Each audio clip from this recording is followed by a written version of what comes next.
56वी पिढी होती राजा दशरथाची आणि 56व्या पिढीचा पोरगा होता राम. 56वी पिढी राम, 56वी म्हणजे दशरथ 55वी पिढी रामाची 55वी पिढी होती. आणि रावण सीता पळवायला आला तेव्हा रावणाची 4थी पिढी होती. रावणाची 4थी पिढी होती. पुढं ब्रह्मदेव, पुढं काश्यप, पुढं श आणि रावण, ही 4थी पिढी होती. रावण सीता पळवायला आला. आतापर्यंतच्या एकाही ग्रंथात रावणाचं वय नाही, कारण त्या पठ्याच्या वयाचा अंदाजच कोणाला आला नाही. मी काढून देतो तुम्हाला 2 मिनिटात, पटलं तर बघा.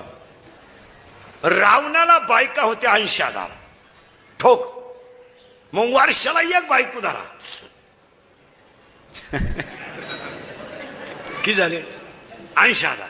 बरं त्यानं जलमल्या बायको केली का? पहिले 15 धरा. मग सीता पळवायला रावण आला तेव्हा रावणाचं वय होतं 95,000 वर्ष. तेव्हा सीता होती 18 वर्षाची.